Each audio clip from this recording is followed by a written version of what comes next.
Empezaremos con este relato histórico acerca de la educación durante el periodo de Miguel de la Madrid, durante su sexenio de 1982 a 1988.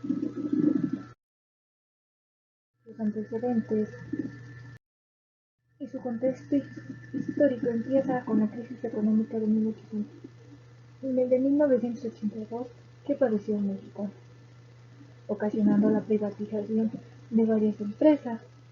Pero para conllevar a esto, Miguel de la Madrid adoptó el modelo neoliberalista que mundialmente ya se estaba aplicando en varios países europeos, como también entre Estados Unidos, ocasionando que México lo contrajera. Entonces, con ello contrajo varios problemas, que fueron la desnutrición, privatización de empresas, que de 1155 solo quedaron 413 que estaban a las manos del gobierno. También este problema no se ha acabado, sigue continuando actualmente. Por ejemplo, en la privatización de Pemex. También entra la devaluación de la moneda, la inflación,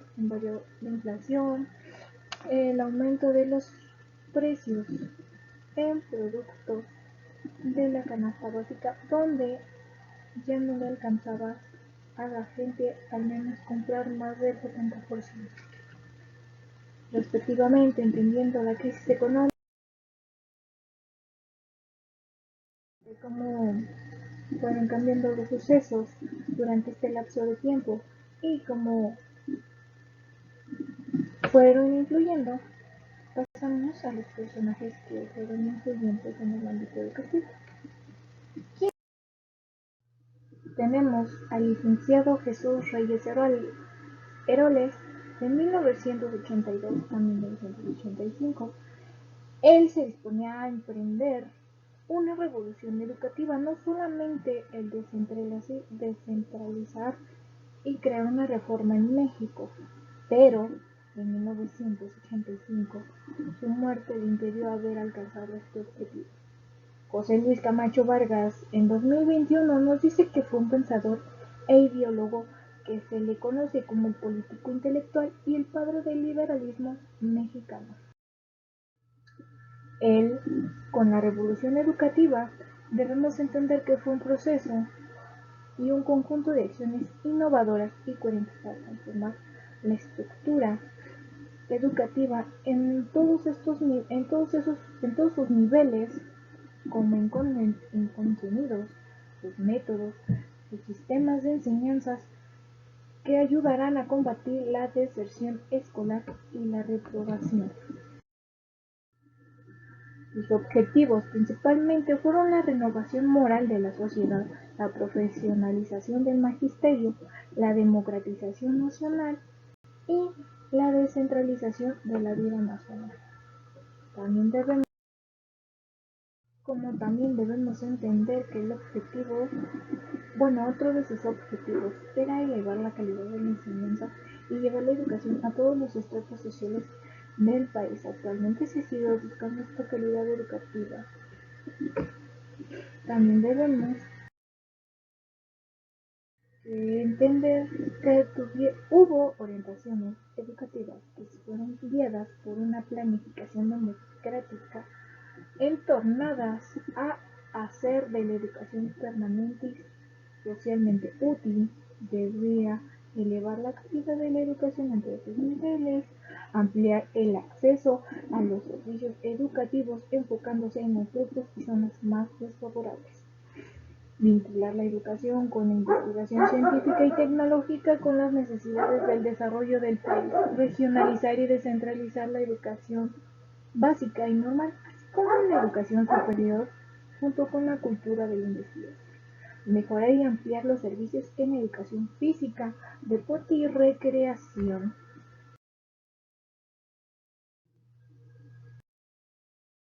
Debemos entender que con ello contrajo que hubo más egresados de escuelas normales, pero desafortunadamente su preparación era muy baja y el gobierno federal solamente aportó el 12% del presupuesto para los gastos educativos. Tenemos a otro que fue el sustituto del anterior secretario, fue el licenciado Miguel González Avelar.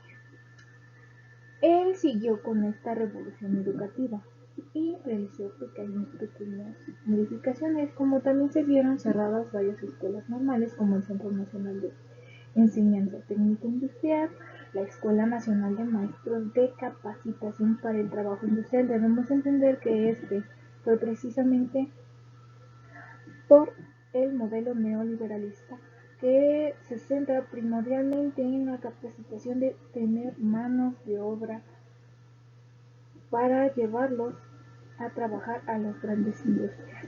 También generó la descentralización de actividades de la Escuela Normal Superior de México, que era primordialmente separar a la escuela de este modelo y del gobierno.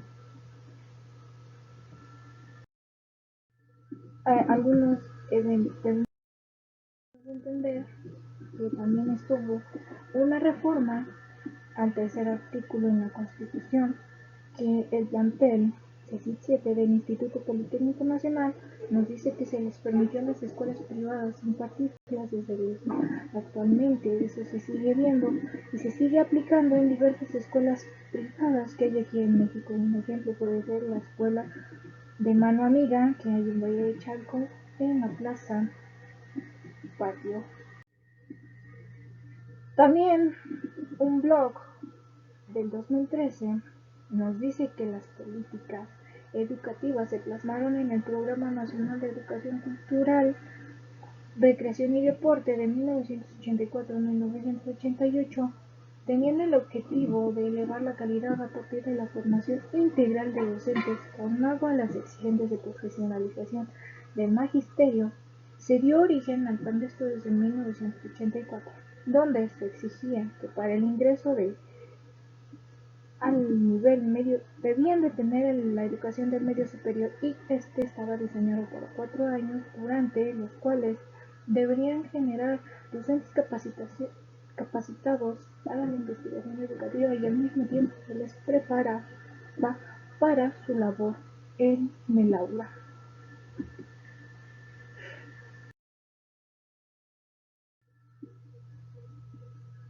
Ahora veamos qué cambios importantes nos trajo este nivel, a nivel educativo, el sexenio, con las diversas ideas de estos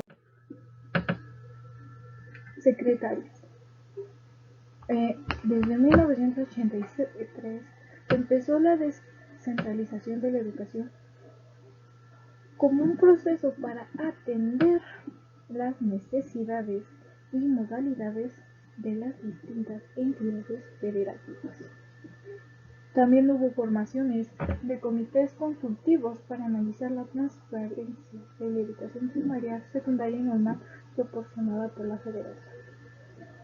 También estuvo que fue para impulsar los cambios que sean necesarios en programas, en los métodos de enseñanza, aprendizaje, en la estructura de sistemas y ciclos de estudio, y en las poblaciones atendidas en las escuelas, en el tipo de profesiones e instructores, en los mecanismos de administración y organización. Seguimos en 1988.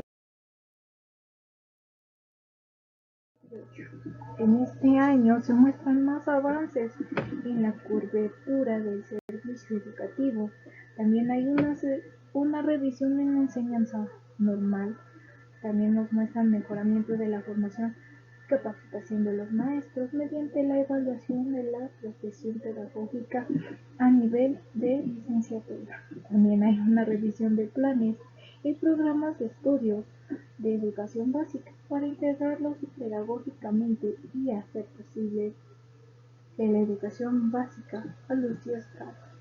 También hay una revisión y actualización de los libros de texto gratuitos, iniciando por el proceso de los contenidos relacionados con la afirmación de los valores nacionales y el reforzamiento de las asignaturas como el español, civismo, historia y geografía. También tenemos la ampliación del uso de la televisión y la radio en enseñanza primaria y secundaria. Debemos entender que actualmente en esta pandemia se muestra el uso de la televisión durante el programa Aprende en Casa para los niveles ya no solamente primaria y secundaria, sino también con el medio superior, porque actualmente en la reforma se dice que tanto la primaria, secundaria y la preparatoria son obligatorias.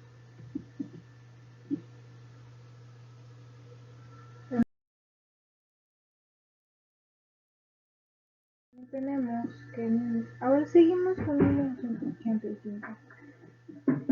Se muestran más aspectos relevantes, bueno, más cambios más que nada, porque la sociedad empieza a solicitar una demanda mayor en cuestión en calidad educativa, pues como una revolución educativa.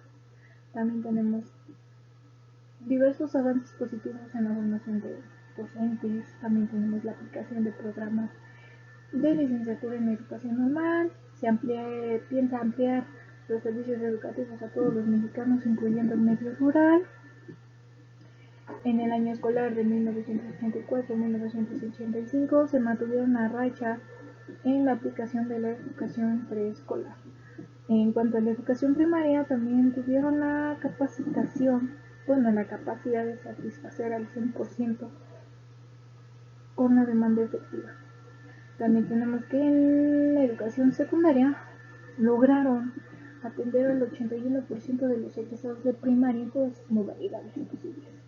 También hubo descentralización y transferencia de la operación de los servicios de educación básica y normal a los gobiernos de los estados, con la creación de los correspondientes servicios coordinados de educación pública.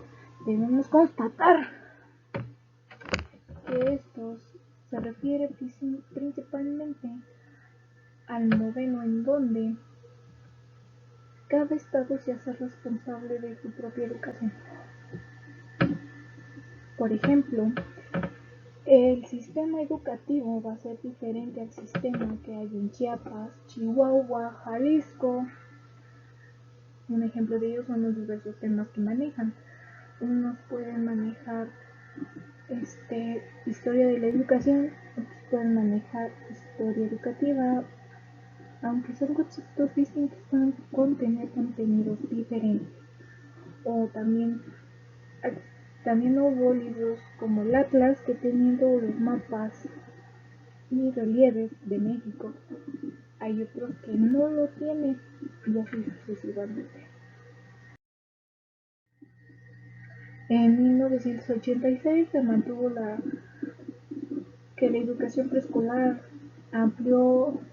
se fue ampliando, obteniendo atender el 60% de niños de 5 años. También se tuvo un mantenimiento de atención al 100% de la demanda en educación primaria.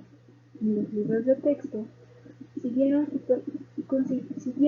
permaneciendo dentro de la educación como un apoyo para el desarrollo del sistema de la educación primaria y la formación del ciudadano, que garantizaban la igualdad de oportunidades educativas en el nivel de estudios de educación primaria. En 1987, en las escuelas secundarias llegaban a atender a 4.3 millones de alumnos. Con ello, 84 de cada 100 egresados de primaria pudieron continuar sus estudios.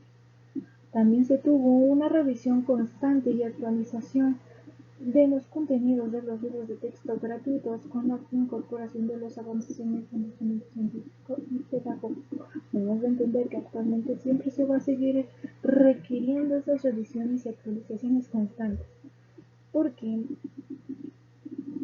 se ha llegado a saber que incluso contienen faltas de ortografía, llegan a quitar temas, llegan a reducir temas. Un nivel ya no es igual al anterior. Por ejemplo, en la generación del 200 ya no es el mismo con respecto a los actuales, del 2021 cambian drásticamente en sus portadas, en sus contenidos, en sus redacciones, precisamente para seguir mejorando esta calidad de educación. También seguimos con un mejoramiento profesional del personal docente para elevar esta calidad a través de la elevación a nivel de licenciatura en la educación normal y de impartición de cursos de especialización y actualización para el magisterio en servicio. Y en 1988, como en general de todo esto sexenio, fue que se mantuvo una profesionalización del profesorado, una revisión y actualización constante de los planes y programas de estudio en los distintos niveles educativos.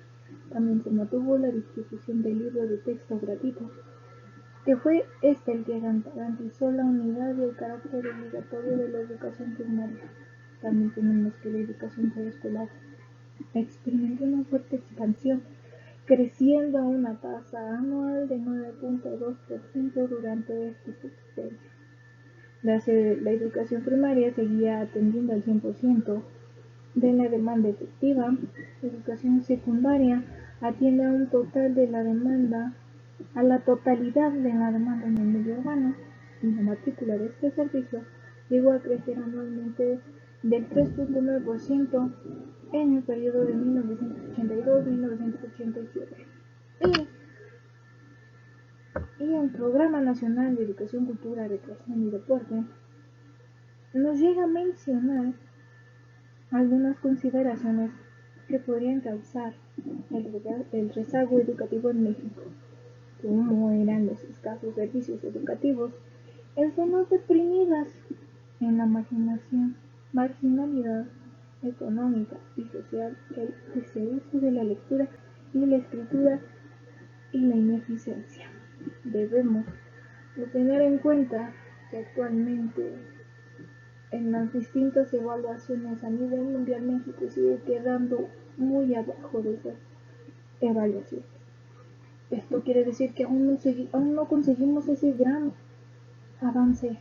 Seguimos necesitando conseguir esta calidad. Necesitamos aún más a personas capacitadas para poder lograr alcanzar una buena educación.